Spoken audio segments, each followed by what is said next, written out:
Hey guys, this is Benjamin here with Zane, and we're here to show you a cool tutorial on MCEdit, also known as Minecraft Edit. Yeah, and this is our first video on our new YouTube channel called Next Galaxy Gaming, and it's really cool. We're gonna do all these Let's plays, mod showcases, showcases, like tutorials, creative stuff, survival series. Yeah, so Zane made a world, and he's gonna show you all the techie stuff because that's what he does. He's a techie guy. I'm more of the adventurous, kill myself a lot guy, with lava and TNT.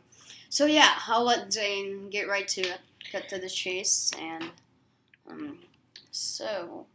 Alright, so first, just to show you guys, I already made a flat world to demonstrate on this tutorial, and the first thing you need to do is open up MCEdit. Oh, sorry. First, just save and quit before you start anything, because MCEdit will crash. Load that world, or load the world you want to have it on.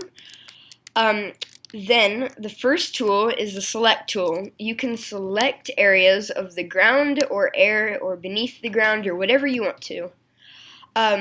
The select tool can be used for many things, but the main things are the fill and replace, filter,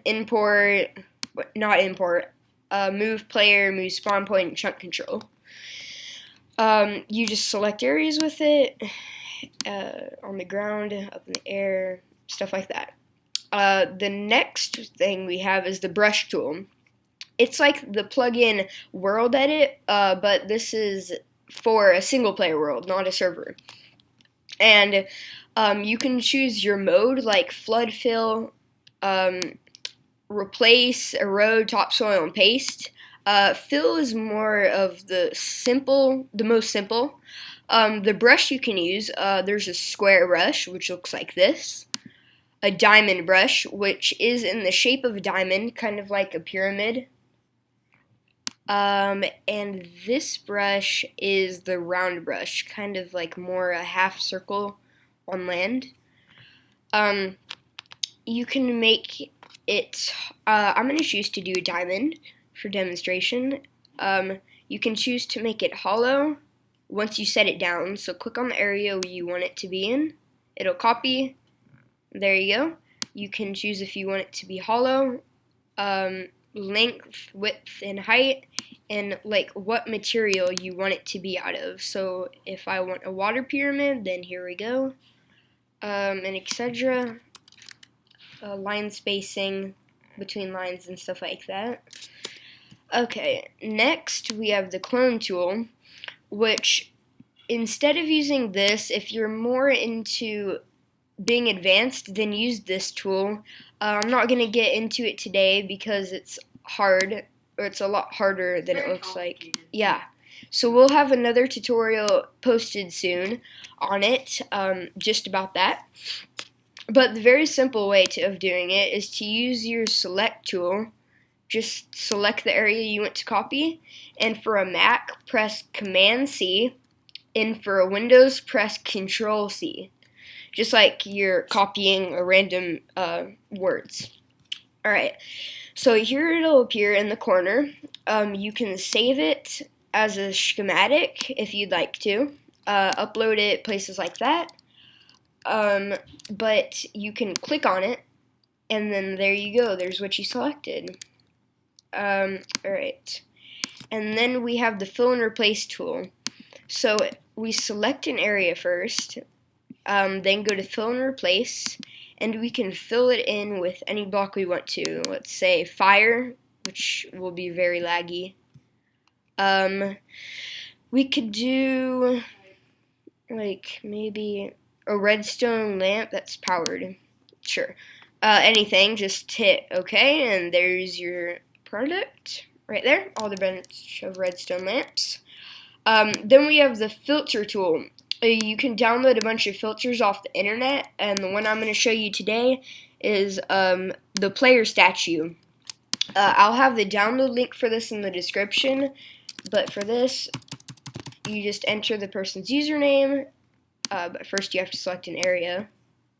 like that, and hit filter, and there we go. There's the person's skin, as realistic as it can be. Okay.